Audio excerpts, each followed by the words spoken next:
الحمدللہ رب العالمین والصلاة والسلام علی سید الانبیاء والمرسلین وعلی آلہ واصحابہ اجمعین الی یوم الدین۔ الحمدللہ آج 16 جولائی 2023 کو سنڈے کے دن ہمارا یہ پبلک سیشن نمبر 103 منعقد ہونے جا رہا ہے۔ آپ کے یہ ریئل ٹائم کوسچنز پرچیوں کی شکل میں میرے پاس آ چکے ہیں، انشاءاللہ انہیں ہم بعد میں ڈسکس کریں گے۔ پہلے ایک انٹرنیشنل افیئر کچھ عرصے سے آپ نے میڈیا میں اس کے حوالے سے کافی ساری خبریں سنی ہوں گی، لیکن میں نے جان بوجھ کے اسے نگلیکٹ کیا ہوا تھا۔ لیکن اس ایک مہینے میں کافی سارے لوگوں نے مجھے ای میلز کے ذریعے رابطہ کیا کہ آپ اس ٹاپک کو بھی تھوڑا بہت ایڈریس کریں، اسلامک رولنگز اس اعتبار سے ڈسکس کریں۔ جو 18 جون 2023 کو آلموسٹ ایک مہینہ پہلے ایک سبمرسیبل ٹائٹن کا ایک حادثہ ہوا تھا، جو ٹائٹینک بحری جہاز ڈوبا تھا 15 جولائی 1912 کو۔ اس کے ملبے کو، ڈیبریز کو دیکھنے کے لیے وہ لوگ گئے تھے ایک سیاحت کے طور پر۔ اس کے اعتبار سے اسلامک رولنگز کیا ہیں اس کو انشاءاللہ تعالی میں ڈسکس کروں گا۔ ٹائٹینک آپ کو پتہ ہے ایک اتنا بڑا بحری جہاز تھا کہ جس میں آلموسٹ 2 سے 2,500 لوگ بیٹھ سکتے تھے، اور جس شخص نے اسے ڈیزائن کیا اس کا یہ دعویٰ تھا کہ یہ کبھی ڈوبے گا نہیں۔ ظاہر ایک تکبر کا جملہ اس کی زبان سے نکلا، اور پریکٹیکلی پھر آپ نے دیکھا کہ وہ اپنے پہلے ہی سفر میں ڈوب گیا 1912 کے اندر، اٹلانٹک کے اندر، بحر اوقیانوس جسے ہم کہتے ہیں۔ اور اس کے اوپر 1997 میں ہالی ووڈ نے ایک فلم بھی بنائی تھی، وہ کافی زیادہ ہٹ ہوئی۔ وہ فلم ایگزیکٹلی اس طرح نہیں ہے، کچھ اس میں انہوں نے ظاہر ہے کہ ایسی چیزیں بھی داخل کی ہیں جس کی وجہ سے ذرا نوجوان نسل کا انٹرسٹ پیدا ہو جائے، ادروائز وہ جینوئنلی ایک چین تھی مسٹیکس کی جس کا اینڈ رزلٹ ٹائٹینک کے ڈوبنے پہ ہوا۔ اس کے حوالے سے مختلف آپ کو ویلاگز لوگوں کے مل جائیں گے، پھر میں وہ ریفر کروں گا دھروو راٹھی کو، جو ہمارے پڑوسی ملک انڈیا کے اندر ایک آپ سمجھ لیں ایجوکیشن کے پوائنٹ آف ویو سے بہت بڑی نعمت ہے۔ انہوں نے اس کے حوالے سے ایک تفصیلی ویڈیو بنائی ہے، وہ آپ دیکھیں۔ آلموسٹ 17 ملین لوگ وہ ویڈیو ان کی دیکھ چکے ہیں، فیکٹس اور فگرز کے ساتھ انہوں نے ساری چیزوں کو ڈسکس کیا۔ بہرحال یہ 1912 میں ٹائٹینک ڈوبا تھا، اور 1980s کے اندر نیشنل جغرافک چینل کے لوگ وہ اپنی ویڈیوز کے اعتبار سے ٹریولنگ کر رہے تھے اوشن میں، تو اسی ایکسپیڈیشن کے دوران انہوں نے اس کے ملبے کو دریافت کیا۔ اس کے بعد سے دنیا میں ایک ہلچل مچ گئی، اور بعض لوگ جن کے پاس پیسہ زیادہ ہوتا ہے ان کی یہ خواہش ہوتی ہے کہ ہم جا کے اسے فزیکلی دیکھیں، حالانکہ دیکھنا کیا تھا انہوں نے، وہ ملبہ ہی تھا۔ بہرحال ایک سلسلہ شروع ہوا، اور جو کیپٹلسٹ ہوتے ہیں وہ تو اس طرح کے مواقع کو غنیمت سمجھ کے اویل کرتے ہیں۔ پھر اس طرح کی کمپنیاں بھی بننا شروع ہو گئیں کہ جو لوگوں کو اس ملبے کی سیر کروائیں۔ اسی میں ایک کمپنی اوشن گیٹس کے نام سے انہوں نے ایک ٹائٹین، یعنی وہ ٹائٹینک کی نسبت سے ہی، جس طرح آپ کی وہ قادری چشتیہ نسبتیں ہوتی ہیں نا، تو یہ قادری نسبت عبد القادر جیلانی کی وجہ سے قادری ہے نا، تو یار عبد القادر جیلانی کی وجہ سے اگر قادری ہو سکتا ہے تو ٹائٹینک کی وجہ سے ٹائٹین کیوں نہیں ہو سکتی؟ ٹھیک ہے، تو وہ ایک سبمرسیبل انہوں نے ڈیزائن کیا۔ اس میں میجورٹی پورشن انہوں نے کاربن فائبر کا بنایا ہوا تھا۔ یہ 3 ہی دھاتیں ہیں جو اس اعتبار سے زیادہ سٹریس کو برداشت کر سکتی ہیں، پریشر کو لے سکتی ہیں، سٹیل اور دوسری ٹائٹینیم۔ ٹائٹینیم تو بہت مہنگی دھات ہے، ہمارے یہ میزائل ٹیکنالوجی میں بھی وہ یوز ہوتی ہے، اور تیسری یہ کاربن فائبر۔ لیکن ابھی تک جتنے بھی یہ سبمرسیبلز بنائے گئے تھے یا سب میرینز، یہ دو الگ چیزیں ہیں. سب میرینز آپ دوزیں وہ ہوتی ہیں جن کے اندر پورا سسٹم انجن اور سب کچھ لگا ہوتا ہے, ان کا پورے کا پورا کنٹرول اس کے اندر ہوتا ہے اور وہ خود سے اندر جا سکتی ہیں اور باہر نکل سکتی ہیں. ظاہر ہے وہ پانی کے پوائنٹ آف ویو سے اس میں جب داخل کرتے ہیں اس کا وزن بڑھ جاتا ہے, وہ نیچے چلی جاتی. یہ جو انہوں نے ٹائٹین بنائی ہوئی تھی یہ سبمرسیبل تھی, یہ سب میرین نہیں تھی, یعنی اس کے اندر خود کوئی انجن وغیرہ نہیں تھا. یہ اوپر جو بحری جہاز انہوں نے ایک کھڑا کیا ہوا تھا اسی کے رحم و کرم کے اوپر تھی یہ. تو وہ انہوں نے کاربن فائبر سے بنائی تھی اور اس کے اتنے ٹیسٹ ابھی تک کامیاب نہیں ہوئے کہ اسے ایک ایوالو ڈیزائن کے طور پر مانا جائے. اسی لیے اس شخص کے اوپر پہلے کافی مقدمات بھی ہوئے تھے اس حوالے سے کہ یہ لوگوں کی لائف کو رسک پہ لگا رہا ہے. اور وہ بڑے فخری انداز میں, جس طرح ہمارے یہاں پہ ایک پرورٹڈ قسم کی مذہبی نیچر کے لوگ کہتے ہیں نا جی اللہ مالک ہے, اسے جب کہا جاتا تھا کہ بھائی یہ تم لوگوں کی لائف کو رسک پہ ڈال رہے ہو, تو وہ اس کا جواب اپنے انداز میں کہتا تھا کہ جی یہ بات ہے تو پھر کسی کو ڈرائیونگ کے لیے روڈ پہ نہیں آنا چاہیے, کسی کو ایروپلین کی سواری نہیں کرنی چاہیے, ہو سکتا ہے کریش ہو جائے. تو وہ آگے سے یہ جواب دیتا تھا, حالانکہ یہ بالکل الگ چیزیں. آپ ونس اپنے سارے کے سارے معاملات کو سیدھا کر لیں, اس کے بعد آپ اللہ پہ توکل کریں, لیکن یہ نہیں ہو سکتا کہ آپ صرف بسم اللہ پڑھ کے اور ساکٹ میں 2 انگلیاں دے دیں انشاءاللہ ضرور مریں گے. ٹھیک ہے, ہاں. جتنی دعائیں آپ دیکھیں احادیث کے اندر آئی ہیں نا, وہ 7 الفاظ ہیں ناگہانی آفت. جو آپ اپنے اوپر خود اپلائی کرتے ہیں نا, قدرت کا قانون وہ اپلائی ہو جائے گا. اگر کوئی شخص سخت سردیوں میں ننگے پاؤں زمین پہ چلے گا تو انشاءاللہ ضرور بیمار ہوگا, ذہن میں رکھیے گا. جب آپ اپنے اوپر خود تقدیر کو غالب کرتے ہیں تو وہ پھر اپلائی ہو جاتی ہے. کوئی دعا پڑھ کے کوبرا سانپ کے منہ میں ہاتھ دے گا تو انشاءاللہ تعالیٰ نہیں بچے گا. یہ کہیں نہیں آیا کہ آپ نے جان بوجھ کے اپنے اوپر کوئی چیز اپلائی کرنی ہے. تو ناگہانی آفات کا ذکر ہوتا ہے اس طرح کی احادیث کے اندر, لہذا اس کا ٹرو سینس بھی آپ نے سمجھنا ہے. بہرحال وہ جو ہونا تھا وہ ہو گیا, جو اس کی خواہش تھی انورٹڈ کاماز کے اندر. یعنی اتنا بڑا ایک حادثہ ہوا, 5 لوگوں کی جان چلی گئی اس کے اندر, اور مرنے والے چونکہ امیر لوگ تھے اس لیے شور شرابہ بھی زیادہ ہوا. ٹائٹینک کا بھی شور شرابہ اس لیے زیادہ ہوا کہ اس میں سارے امیر لوگ تھے, اور اس میں بھی امیر لوگ کیا, پاکستانی آج کی آپ سمجھ لیں آلموسٹ 7.5 کروڑ روپے کا ایک ٹکٹ تھا. وہ 15 کروڑ میں 2 ٹکٹ خریدے تھے ہمارے وہ جو پاکستانی جو 2 تھے بلینرز, انہوں نے, تو وہ بھی اس میں شہید ہو گئے. بہرحال پیرلل میں اسی وقت آپ دیکھیں کہ یونان کے پاس ایک کشتی کو بھی حادثہ پیش آیا جس کے اندر آلموسٹ 700 لوگ سوار تھے اور 500 سے زیادہ اس میں بھی شہید ہوئے. لیکن اس کی خبر اس طریقے سے دنیا میں نہیں آئی کیونکہ وہ مرنے والے غریب لوگ تھے, تارکین وطن تھے. باقی وہ جو اللیگل طریقے سے جا رہے تھے وہ تو چیز غلط ہے, لیکن انسانی جان کی تو حرمت ہے نا.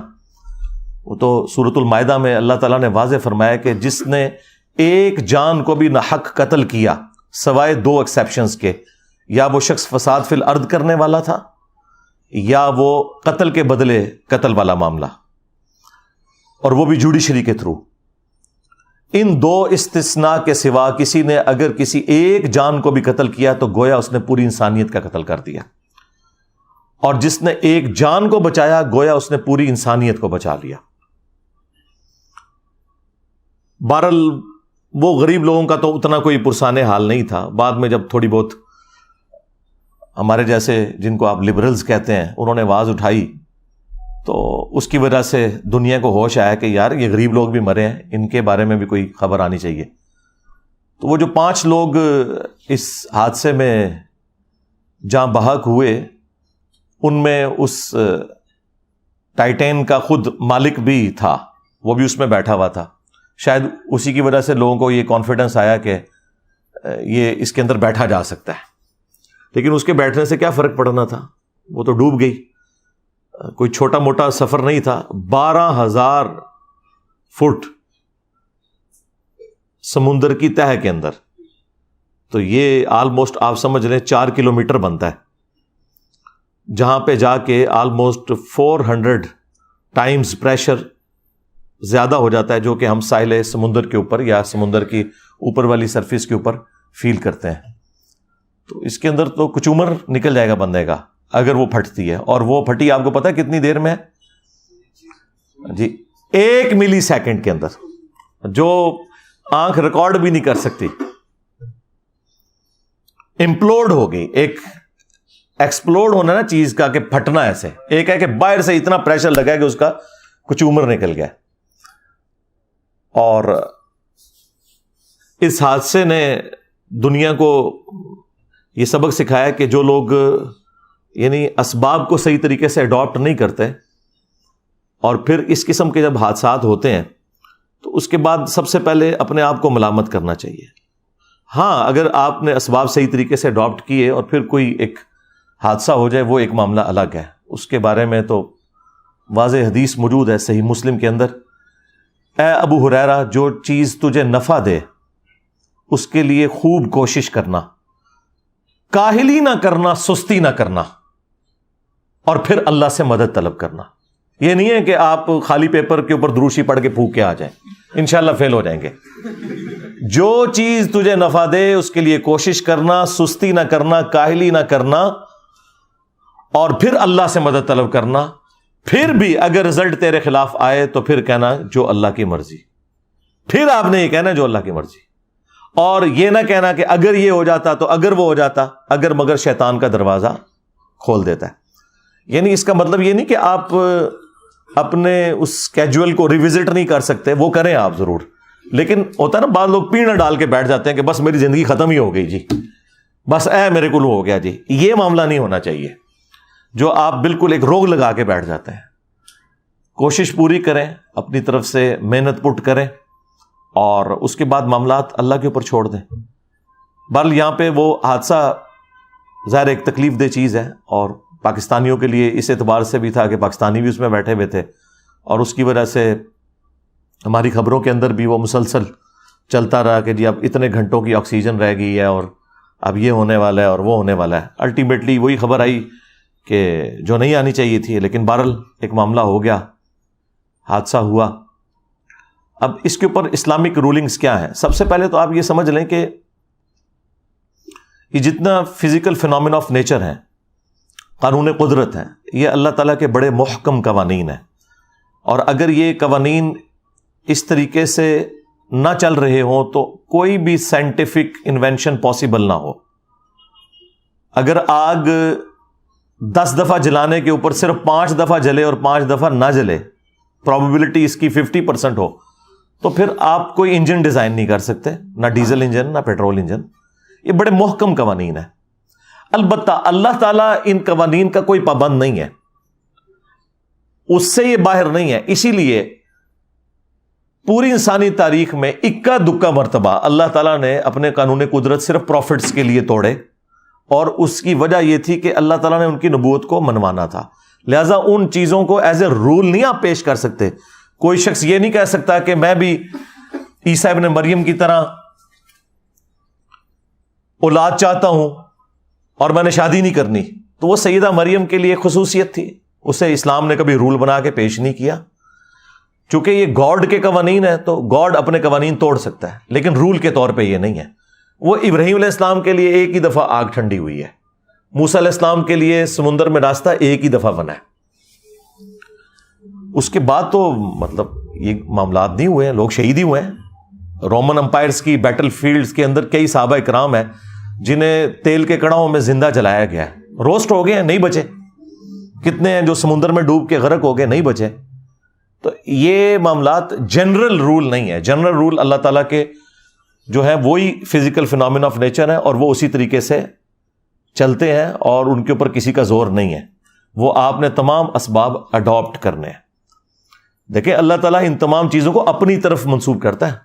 وَلَهُ الْجَوَارِ الْمُنْشَآتُ فِي الْبَحْرِ كَالْأَعْلَامِ, اور اسی کے ہیں جہاز جو سمندروں میں تیر رہے ہیں پہاڑوں کی مانند.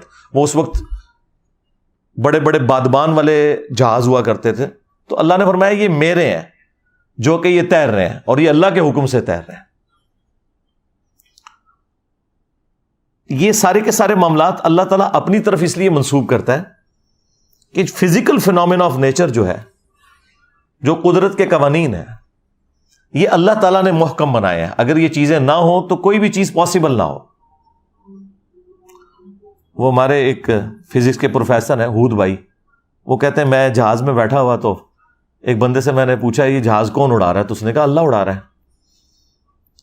تو وہ کہنے لگے کہ دیکھیں لوگ ہر چیز کو اس طرح منسوخ کرتے ہیں، تو ایک پورشن تو اس کا درست ہے، اللہ ہی اڑا رہا ہے. آج بوئنسی ختم ہو جائے تو یہ ہوائی جہاز نہیں اڑ سکتے. ایئر پاکٹس، میں نے خود سفر کیا ہے، بعض اوقات ایئر فلائٹ کے دوران ایئر پاکٹس آتی ہیں اور سینکڑوں فٹ اچانک جہاز نیچے آ جاتا ہے کیونکہ نیچے ہوائی غائب ہوئی ہوتی ہے وہاں پہ.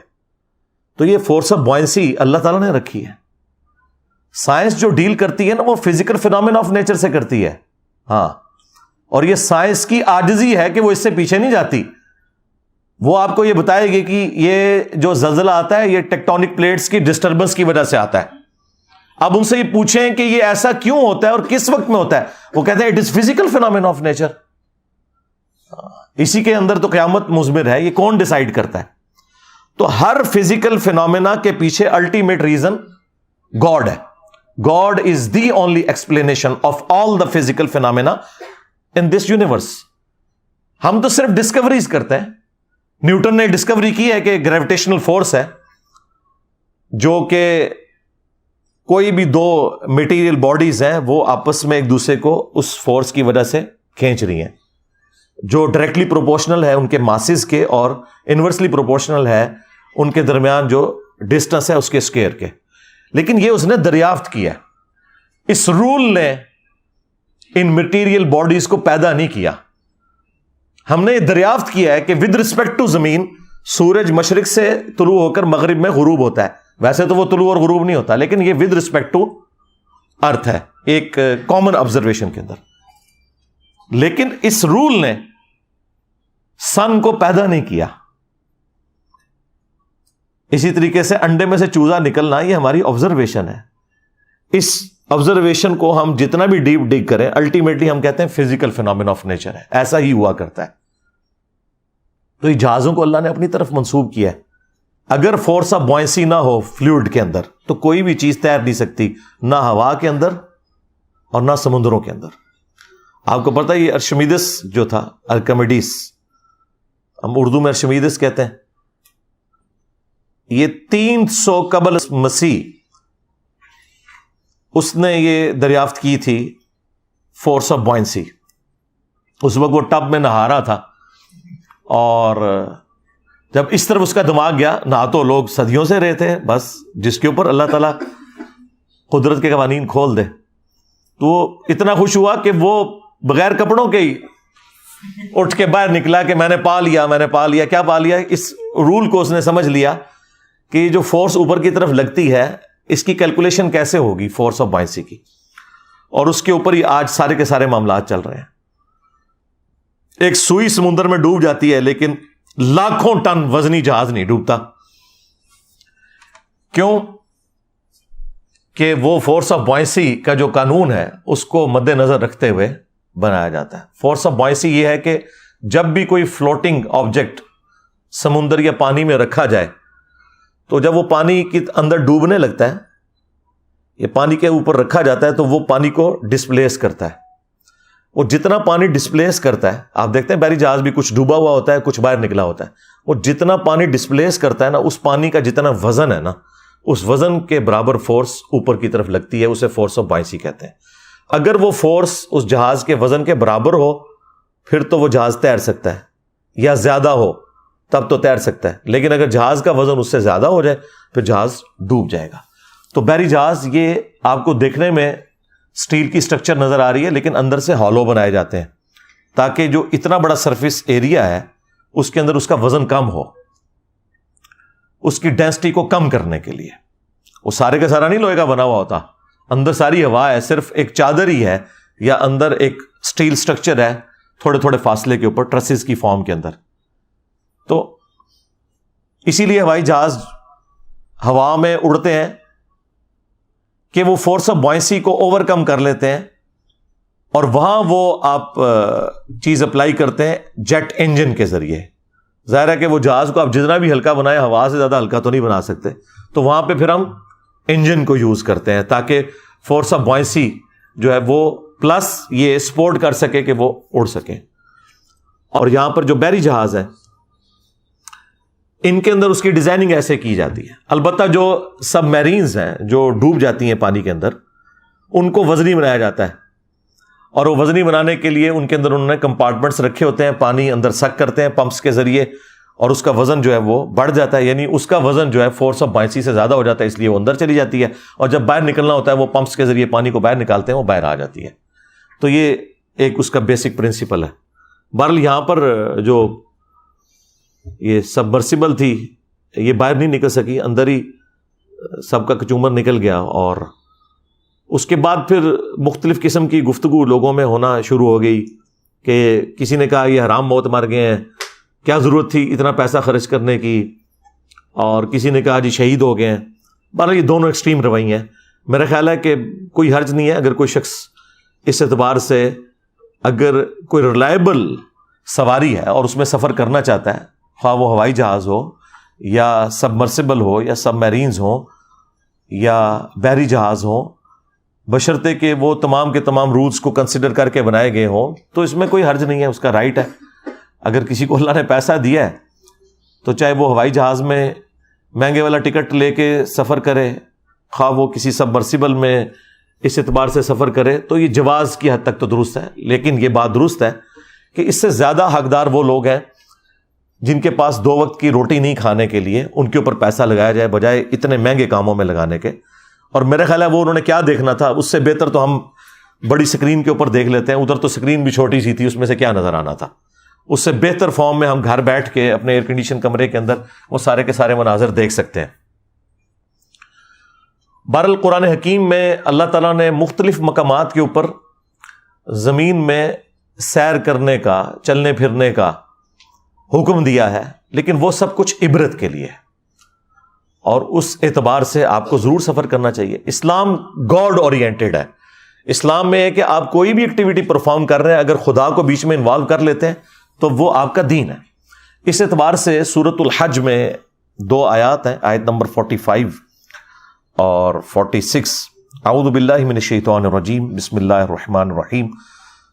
فَكَأَيٍّ مِّن قَرْيَةٍ أَهْلَكْنَاهَا، اور کتنی ہی بستیاں ایسی ہیں جن کو ہم نے ہلاک کر دیا، وَهِيَ ظَالِمَةٌ فَهِيَ خَاوِيَةٌ عَلَىٰ عُرُوشِهَا، جو کہ ظالم تھیں، نافرمان تھیں، اور آج وہ الٹی پڑی ہوئی ہیں، کھنڈرات کی شکل میں دیکھی جا سکتی ہیں۔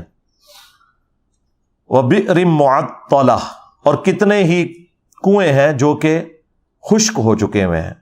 وَقَصْرٍ مَّشِيدٍ، اور کتنے ہی قلعے ہیں جو کہ ویران ہو چکے ہیں۔ آپ نے یہ دونوں چیزیں اگر پریکٹیکلی دیکھنی ہے تو یہ قلعہ روتاس جہلم میں موجود ہے، اس کے اندر آپ کو بڑے بڑے کنویں بھی نظر آئیں گے۔ ایک بہت بڑا کنواں ہے جہاں سیڑھیوں سے ہاتھی اتر کے پانی پیا کرتے تھے، اور باقی اس کے کھنڈرات بھی آپ کو قلعے کے نظر آ رہے ہیں۔ تو اللہ تعالیٰ فرما رہا ہے کہ یہ تمام چیزیں جو ہے یہ اللہ تعالیٰ کی اس اعتبار سے نشانیاں ہیں۔ افلم یسیروا فی الارض، تو کیا انہوں نے زمین میں سیر کر کے گھوم پھر کے نہیں دیکھا؟ فتکون لہم قلوب یعقلون بہا، تو کیوں نہ ایسا ہوا کہ ان کے دل ہوتے جس سے یہ سوچتے۔ اب انسٹرومنٹ آف انٹلیکٹ ہارٹ ہے یا برین، اس کے اوپر بھی میری ویڈیو ریکارڈ ہے، دونوں ہیں، اور جو اس وقت لیٹسٹ اس اعتبار سے ڈسکوریز ہوئی ہیں میں نے ساری ڈسکس کی ہیں، گوروں کی ویڈیوز لگائی ہوئی ہیں اس میں، تو دونوں ہیں۔ وَآذَانٌ يَسْمَعُونَ بِهَا، یا ان کے کان ہوتے جس سے یہ سنتے۔ فَإِنَّهَا لَا تَعْمَى الْأَبْصَارُ، تو بے شک آنکھیں اندھی نہیں ہوتی، وَلَٰكِن تَعْمَى الْقُلُوبُ الَّتِي فِي الصُّدُورِ، بلکہ دل اندھے ہو جاتے ہیں جو سینوں میں ہے، اور دل سے مراد عقل، وہ سینے میں بھی ہو سکتی ہے، وہ دماغ میں بھی ہو سکتی ہے، دونوں چیزیں درست ہیں۔ تو اللہ تعالیٰ فرما رہا ہے کہ یہ عبرت حاصل کرو کہ موت کی تلوار تمہارے اوپر لٹک رہی ہے۔ اس اعتبار سے ٹائٹینک کا ملبہ، ڈیبریز دیکھنا، وہ بھی اسی کیٹیگری میں فال کرتا ہے کہ اتنی وجاہت کے ساتھ لوگ نکلے تھے اور موت کا شکار ہوئے۔ اس سے آپ عبرت حاصل کریں، انہیں کوئی برا نہیں کہنا، لیکن اس میں احتیاط کا پہلو اپنی جگہ ہونا چاہیے. وہ قرآن میں واضح یونیورسل ٹروتھ آیا ہے، وَلَا تُلْقُوا بِأَيْدِيكُمْ إِلَى التَّهْلُكَةِ، اپنے ہاتھوں سے اپنے آپ کو ہلاک مت کرو. کوئی بھی کام جو آپ کو موت کی طرف لے جائے بے احتیاطی والا، وہ اسلام نے حرام کیا ہے. اسی کے تحت میں نے کہا کہ سگریٹ پینا حرام ہے، کیونکہ یہ سلو پوائزننگ ہے. جو شخص بلڈ پریشر کا مریض ہو چکا ہے اور وہ جان بوجھ کے زیادہ نمک استعمال کرتا ہے تو وہ سلو پوائزننگ کر رہا ہے، اس کے لیے حرام ہے یہ، کیونکہ صحت کی بھی تو آپ نے حفاظت کرنی ہے. وَلَا تُلْقُوا بِأَيْدِيكُمْ إِلَى التَّهْلُكَةِ، اپنے ہاتھوں سے اپنے آپ کو ہلاکت میں مت ڈالو. ہر وہ کام جو بے احتیاطی کے اوپر مبنی ہے، ایک شوگر کے مریض کے لیے زیادہ چینی کا استعمال، ایک بلڈ پریشر کے مریض کے لیے زیادہ نمک کا استعمال، یہ تمام کی تمام چیزیں ہیں جو آپ کو موت کی طرف لے کے جاتی ہیں. اور زندگی ایک نعمت ہے، اس سے بڑی کوئی نعمت نہیں ہے، اس کی قدر کرنی ہے. تو یہ اس حوالے سے اسلام کا واضح رول ہے کہ آپ نے احتیاط کا دامن نہیں چھوڑنا. صحیح بخاری اور صحیح مسلم دونوں کے اندر حدیث موجود ہے کہ اللہ کے محبوب صلی اللہ علیہ وآلہ وسلم نے فرمایا کہ برتن رات کو ڈھانپ دیا کرو، کیونکہ برتنوں کے اندر کوئی چیز بھی داخل ہو سکتی ہے، کوئی زہریلی چیز، کتنی ڈیتھس ہوتی ہیں. اور چراغ بجھا دیا کرو رات کو سونے سے پہلے. آگ انسان کی دشمن ہے. بعض اوقات چوہا اس بتی کو لے جاتا ہے اور سارے گھر والے جل جاتے ہیں. یہ نبی الاسلام نے فرمایا، کیونکہ بخاری مسلم میں آتا ہے کہ رسول اللہ صلی اللہ علیہ وآلہ وسلم کے مبارک زمانے کے اندر ایک گھر تھا جس میں رات کو دیا جل رہا تھا اور وہ دیا بجھانا بھول گئے. اس کی وجہ سے وہ چوہا جو ہے جب وہ اس دیے کی بتی کو لے کے بھاگا تو جہاں جہاں سے وہ گزرا وہ آگ لگ گئی اور وہ جل کے راکھ ہو گئے. تو نبی اسلام فرمایا رات کو آگ بجھایا کرو. آج کے اعتبار سے آپ نے رات کو جو اکثر سنتے ہیں، خصوصاً ہمارے پنڈی اسلام آباد میں تو یہ ہر سال واقعہ ہوتا رہتا ہے کہ رات کو ہیٹر بند کرنا بھول گئے. آٹومیٹک ہیٹرز جو ہیں وہ تو تھوڑے مہنگے آتے ہیں، وہ ہر بندہ افورڈ نہیں کر سکتا. تو جب لوڈ شیڈنگ ہوتی ہے تو وہ بند ہوتا ہے، اور جب پھر گیس آتی ہے تو کتنے لوگ اس میں مارے جاتے ہیں. ابھی تو یہ بڑی نیکی کرتے ہیں ہمارے سوئی ناردرن اور ساؤدرن کے لوگ کہ اس کے اندر سلفر مکس کی ہوئی ہوتی ہے. ادروائز آپ کو پتہ ہے یہ جو زمین سے گیس نکلتی ہے اس کی اسمیل نہیں ہوتی، اس کے اندر خود اسمیل ڈالی جاتی ہے تاکہ کہیں پہ لیکیج ہو تو آپ کو پتہ چل جائے. بہرحال نبی اسلام کے زمانے میں وہ چوہا بتی اس لیے لے گیا تھا کہ اس وقت جو دیے تھے وہ کھانے والے تیل میں بنائے جاتے تھے. اس زمانے میں مٹی کا تیل دریافت نہیں ہوا تھا. مٹی کا تیل اگر چوہا پی لے تو مر جائے گا. ہاں، کئی لوگوں کو جن کو جوئیں پڑی ہوتی ہیں تھوڑا سا وہ مٹی کا تیل لگائیں، یا کسی کے وہ دانت میں ایشوز ہوتے ہیں تو وہ لگاتے ہیں، تو وہ تو ایک زبردست اس اعتبار سے کیورنگ چیز بھی ہے. تو وہ اس زمانے میں مٹی کا تیل نہیں، وہ کھانے کا تیل ہوتا تھا. امیر لوگ زیتون کا تیل استعمال کرتے تھے، عام غریب لوگ جو ہیں دوسرا گھر میں کوئی گھی جو نکالا جاتا ہے اس کو یوز کرتے تھے. تو وہ ظاہر ہے کہ وہ ایک مرغوب غذا ہے چوہے کی، تو وہ اس کو کھانے کے چکر میں آتا تھا، اور وہ تو پھر جل رہا ہے اور پھر جہاں جہاں سے گزرے گا آگ لگے گی. یہ جو مٹی کا تیل ہے یا ڈیزل ہے یا پیٹرول ہے، یہ تو میرے بھائی اس کو تو 200 سال بھی نہیں ہوئے. یہ اگست 1859 کے اندر پہلا تیل کا کنواں نکلا تھا پنسلوینیا امریکن ریاست کے اندر. اس سے پہلے کسی بزرگان دین کو نہیں پتا چلا کہ زمین کی گہرائیوں کے اندر تیل موجود ہے. سر ایڈون نے دریافت کیا تھا. اتنی بڑی داڑھی تھی، ہے کرسچن تھے وہ، کرنل ایڈون. تو آج اگر مسلمان ہوتے تو آپ سارے رحمت اللہ علیہ ان کو کہہ رہے ہوتے.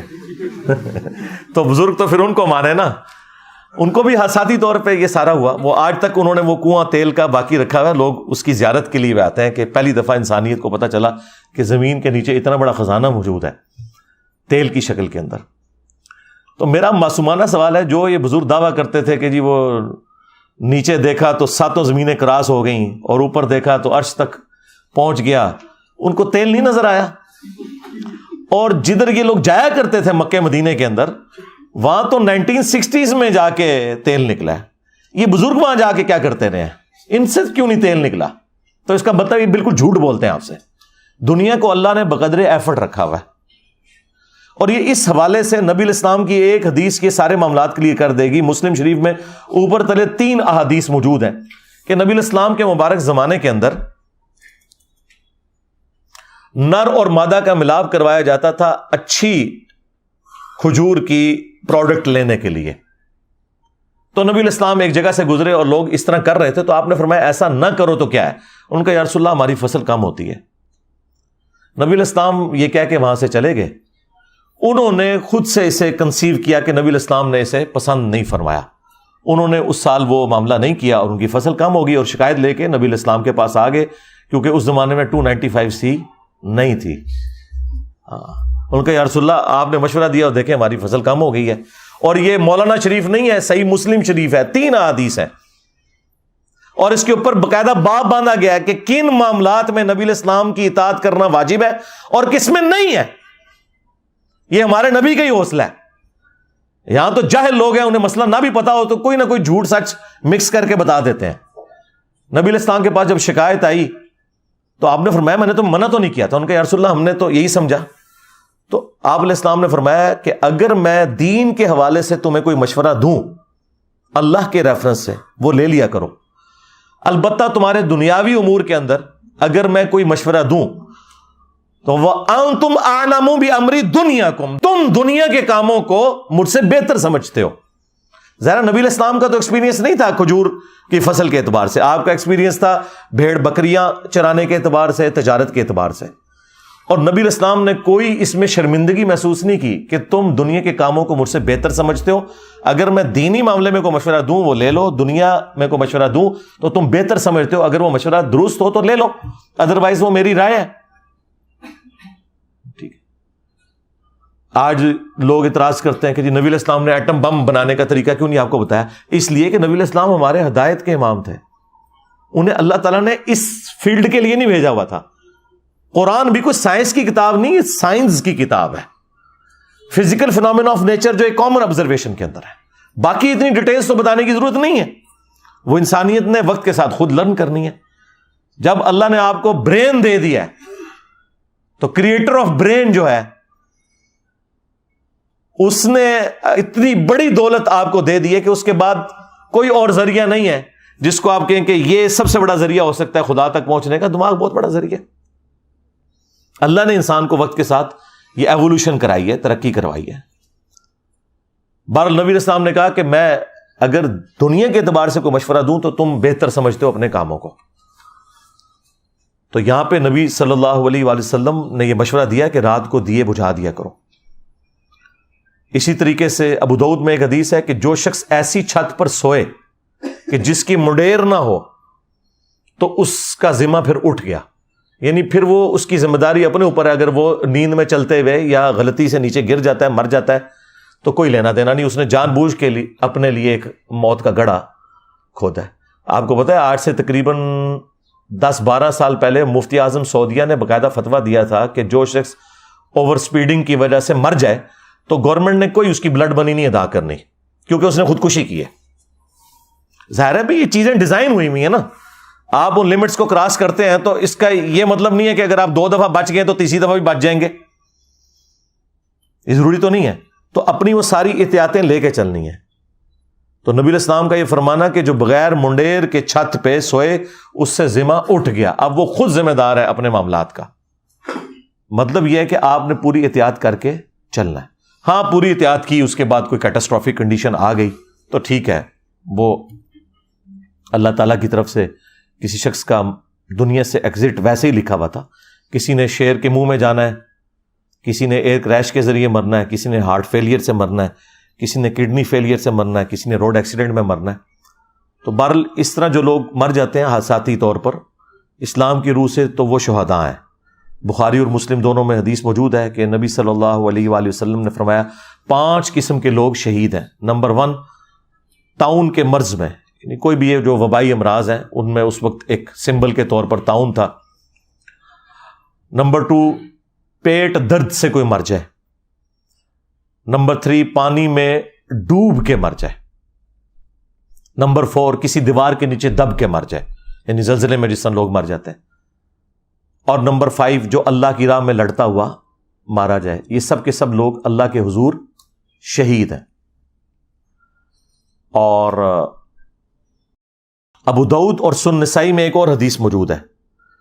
اس میں نبی علیہ السلام نے فرمایا جو آگ میں جل کے مر جائے وہ بھی شہید ہے، جو جسم کے اندر کسی پھوڑے کے نکلنے پر مر جائے جس طرح کینسر وغیرہ وہ بھی شہید ہے، اور جو عورت پریگنینسی کے دوران یا ڈلیوری کے دوران فوت ہو جاتی ہے وہ بھی اللہ کے حضور شہید لکھی جائے گی۔ تو اس اعتبار سے ایک شہید والا معاملہ ہے، وہ اپنی جگہ ہے، لیکن جان بوجھ کے ایسے معاملات کرنا، اپنے آپ کو ہلاکت میں ڈالنا کہ وہ خودکشی کے زمرے میں آ جائے، تو وہ تو بڑا ایک سخت معاملہ ہے اسلام میں۔ بخاری مسلم میں حدیث موجود ہے، نبی علیہ السلام نے فرمایا کہ جو شخص جان بوجھ کے خودکشی کرتا ہے، سوئیسائڈ کرتا ہے، کوئی شخص، پھر نبی علیہ السلام نے اسے ایکسپلین کیا، کوئی شخص تیز دھار کا آلہ اپنے پیٹ میں مارے یا زہر پی لے یا اپنے آپ کو بلندی سے گرا لے، تو جس طریقے سے وہ اپنے آپ کو موت کا شکار کرے گا، جہنم میں یہی عذاب اس کے اوپر مسلط کیا جائے گا، وہ بار بار اپنے آپ کو اسی طریقے سے تکلیف دیتا رہے گا، والعیاذ باللہ تعالی۔ حتیٰ کہ صحیح مسلم میں آیا کہ ایک خودکشی والے کا جنازہ لایا گیا تو نبی علیہ السلام نے کہا کہ میں اس کا جنازہ نہیں پڑھوں گا۔ آپ صلی اللہ علیہ وآلہ وسلم خودکشی والے کا جنازہ نہیں پڑھتے تھے، لیکن چونکہ مسلمان ہے تو جنازہ ہوگا، وہ کافر نہیں ہے، لیکن جو ڈومیننٹ پرسنالٹیز ہیں انہیں پروٹیسٹ کے طور پر ایسے لوگوں کا جنازہ نہیں پڑھنا چاہیے تاکہ ڈسکریج ہو وہ سارا کا سارا معاملہ۔ ہمارے جیلم شہر میں آج سے آلموسٹ 14 سال پہلے میرے ایک اسٹوڈنٹ تھے، آلموسٹ 15-16 سال اس کی عمر تھی، اس نے حفظ کیا ہوا تھا، دعوت اسلامی کے وہ مدرسے میں پڑھتا تھا، تو نیا نیا میرے درس میں آنا شروع ہوا، پھر اس کے ساتھ کوئی ایسے معاملات ہوئے تو اس نے وہ تیزاب پی کے نا وہ خودکشی کر لی۔ جیلم کی تاریخ کا سب سے بڑا جنازہ ہوا تھا، لیکن میں نے جنازہ نہیں پڑھا، حالانکہ وہ اسٹوڈنٹ تھا۔ میں نے کہا میں نے نہیں جانا، اس کی وجہ یہ ہے کہ اس سے تو یہ چیز پھر پروموٹ ہوگی۔ خودکشی والے کا جنازہ نبی صلی اللہ علیہ وآلہ وسلم نے نہیں پڑھا، البتہ صحابہ کرام نے ضرور پڑھا، ظاہر مسلمان ہے، اسے دفنانا ہے، اور اگر اللہ چاہے تو اس کی مغفرت بھی کرے۔ وہ مسلم شریف میں ایک حدیث موجود ہے، ایک صحابی تھے سابقون الاولون میں سے، ہجرت مدینہ انہوں نے کی ہوئی تھی، تو انہیں کوئی بیماری ایسی لگ گئی کہ انہوں نے پھر خودکشی کر لی، اپنی ہاتھ کی رگیں کاٹ لیں۔ اسی دوران وہ جب مر گئے تو کچھ عرصے بعد ایک دوسرے صحابی تھے، انہوں نے انہیں خواب میں دیکھا، اور خواب میں دیکھا کہ ان کی حالت تو ٹھیک ہے لیکن وہ ہاتھ انہوں نے کپڑے سے باندھا ہوا ہے اور چھپایا ہوا ہے۔ تو وہ کہتے ہیں میں نے اسے پوچھا تمہارے ساتھ کیا معاملہ ہوا؟ انہوں نے کہا اللہ نے مجھے بخش دیا ہجرت کی وجہ سے، نبی علیہ السلام کے ساتھی ہونے کی وجہ سے، البتہ یہ میرا ہاتھ جو ہے نا یہ اللہ نے ٹھیک نہیں کیا، کیونکہ اللہ نے فرمایا یہ تم نے خود خراب کیا تھا۔ تو یعنی بخشنے کے باوجود یہ معاملہ چل رہا ہے۔ پھر نبی علیہ السلام نے ان کے لیے دعا کی کہ اے اللہ اس کے ہاتھ کو بھی درست کرتے، تو حضور کی دعا کا چلے کوئی حصہ مل گیا۔ ادروائز اس سے یہ بھی پتہ چلا کہ نبی علیہ السلام نے خودکشی والے کے لیے دعا کی ہے مغفرت کی، اس میں کوئی حرج نہیں ہے، دعا کی جا سکتی ہے، لیکن یہ عمل ایسا ہے کہ اسے ڈسکریج کرنا چاہیے، اس کو پروموٹ نہیں کرنا چاہیے، اور جو کوئی اس قسم کی ایکٹیویٹیز پرفارم کرتے ہیں ان کی ان ایکٹیویٹیز کو اس اعتبار سے ڈسکریج کرنا چاہیے تاکہ مستقبل میں کوئی اور اس طرح کی ایکٹیویٹی پرفارم نہ کرے خودکشی کرنے والی۔ میں نے ہر اینگل سے اسے اس حوالے سے ڈسکس کیا تاکہ جو ایکسٹریم رویے ہیں وہ اپنی جگہ سیٹل ہو جائیں۔ بعض لوگ جو ہیں وہ اسی شہادت کی کیٹیگری میں فال کروا رہے ہیں کہ جی پانی میں ڈوب کے مر گئے ہیں، اور بعض لوگ کہہ رہے ہیں نہیں انہوں نے خودکشی کر لی ہے، انہوں نے جان بوجھ کے ایسا معاملہ کیا ہے۔ بعض لوگ کہہ رہے ہیں کہ جی وہ فضول خرچی والا ایک ایلیمنٹ بیچ میں آ گیا۔ یہ ساری چیزیں اپنی جگہ درست ہیں، لیکن اگر کسی شخص کے پاس حلال کا مال ہے اور وہ اپنے اوپر خرچ کرنا چاہتا ہے تو اس کے اوپر کوئی ممانعت نہیں ہے۔ البتہ ایسا نہیں ہونا چاہیے کہ کوئی ایسا راستہ اڈاپٹ کرے کہ اس کی وجہ سے وہ موت کے منہ میں چلا جائے جان بوجھ کے۔ ہاں اگر احتیاط پوری کی ہوئی ہے تو ٹھیک ہے، کوئی حرج نہیں، اس کے بعد اگر کوئی شخص اس طرح کے حادثے کا شکار ہوتا ہے تو کوئی ایسا معاملہ نہیں ہے، لیکن اپنی طرف سے احتیاط پوری ہونی چاہیے۔ تو یہ میں نے ایک ادھار تھی گفتگو، میں نے اس وقت اس لیے نہیں کی کہ میں کوئی اس کو اتنی انٹرسٹ کی چیز سمجھ نہیں رہا تھا، کیونکہ ظاہر ہے ڈسکشن بھی اتنی ہو رہی تھی میڈیا کے اندر، لوگوں کو سمجھ آ رہی تھی کہ یہ کیا ہوا، لیکن اس کا یہ والا جو ایک پہلو تھا اسلام کے پوائنٹ آف ویو سے کیا اوپینین ہونا چاہیے اس قسم کی سیاحت کا، اور خدا نخواستہ اس دوران کوئی مارا جائے۔ اسی طریقے سے لوگ جو ہے یہ کوپہمائی والا معاملہ بھی کرتے ہیں، کوئی حرج نہیں ہے، لیکن گریجولی کریں۔ اب یہ کوئی بہادری نہیں ہے کہ بغیر آکسیجن کے جی اتنے میں نے بلندی پہ چلا گیا ہوں. یعنی اپنی احتیاط تو ساری کی ساری کرنی ہے. ہماری انجینئرنگ کی فیلڈ کے اندر بھی یعنی میں تو کسی کو اس طرح کام کرتے ہوئے دیکھوں تو میں اسے ڈانٹتا ہوں. کوئی گرائنڈر چلا رہا ہے اور اس نے چشمہ نہیں لگایا ہوا, ٹھیک ہے, اسی طریقے سے ماسک نہیں پہنا ہوا, تو یہ آپ انہیل کر رہے ہوتے ہیں ہر چیز, اور بعض اوقات پھر آپ کو پتا ہے کوئی اتنی سی چھوٹی سی ایک ڈیبری ٹوٹ کے کسی مٹیریل کی آنکھ میں جا کے لگتی ہے, بینائی ضائع ہو جاتی ہے, تو اس سے پہلے آپ وہ احتیاط کیوں نہیں کرتے؟ اسی طریقے سے جو مشین کے اوپر کھڑے ہونے والے لوگ ہیں انہیں بالکل یہ شلوار قمیض نہیں پہننی چاہیے. کتنے لوگوں کی ڈیتھ ہوگی اس کی وجہ سے. وہ مخصوص لباس ہے جو آپ نے پہننا ہے. موٹر بائک پہ آپ بیٹھے ہوئے ہیں تو آپ نے ہیلمٹ کا استعمال ضرور کرنا ہے, اور وہ خالی اوپر پہننا نہیں ہے, اس کو نیچے سے ایسے لاک بھی کرنا ہے تاکہ جب آپ زمین پہ گرے ہیں تو وہ ہیلمٹ آپ کے سر کو بچائے. ادروائز اگر یہ لاک نہیں ہوگا تو ہیلمٹ پہلے اتر کے سائڈ پہ ہوگا, سر آپ کا پھر زمین کے اوپر لگ جائے گا. اس طریقے سے اگر گاڑی میں بیٹھے ہوئے ہیں تو سیٹ بیلٹ آپ نے باندھنی ہے. میں جب بھی بیٹھتا ہوں, ڈرائیور باندھے نہ باندھے, میں نے ضرور باندھنی ہوتی ہے اگر میں فرنٹ سیٹ پہ بیٹھا ہوں. آپ نے اپنی احتیاط پوری کرنی ہے, اس کے بعد اللہ کی مرضی. لیکن اگر آپ احتیاط نہ کریں اور آپ کہیں میں دعاؤں کے بلبوتے کے اوپر یہ سارے کے سارے معاملات چلاؤں گا, تو میرے بھائی ایسا نہیں ہوا کرتا, بالکل ایسا نہیں ہوتا, ایسا تو نہیں ہوتا. ہاں, وہ سارے کے سارے معاملات آپ نے لے کے چلنے ہیں. آپ دیکھیں نبی علیہ السلام نے میدان جنگ میں خود پہنا ہے, وہ سر کے اوپر ٹوپی پہنی جاتی تھی لوہے کی, ٹھیک ہے, زرہ بھی استعمال کی ہے, ہر چیز کی ہے. اس کے بعد آپ اللہ کے اوپر توکل کریں. ایسا نہیں ہو سکتا کہ آپ بسم اللہ پڑھ کے تو جناب میدان جنگ میں اتر جائیں اور آپ کہیں کہ جی اللہ بچائے گا. اس طرح نہیں ہے. وہ اللہ نے تو بچانے کے اسباب آپ کو بتائے ہوئے ہیں, لیکن آپ خود اگر اپنے آپ کو موت کے منہ میں دھکیلیں گے تو پھر اللہ تعالیٰ کی تقدیر ہی آپ کے اوپر غالب آئے گی. جو اللہ تعالیٰ کے رولز ہیں وہ اسی طریقے سے اپلائی ہوں گے. صلو علی محمد وآل محمد, اللہم صلی علی محمد وعلی آل محمد واصحاب محمد وازواج محمد وامت محمد اجمعین الی یوم الدین, آمین.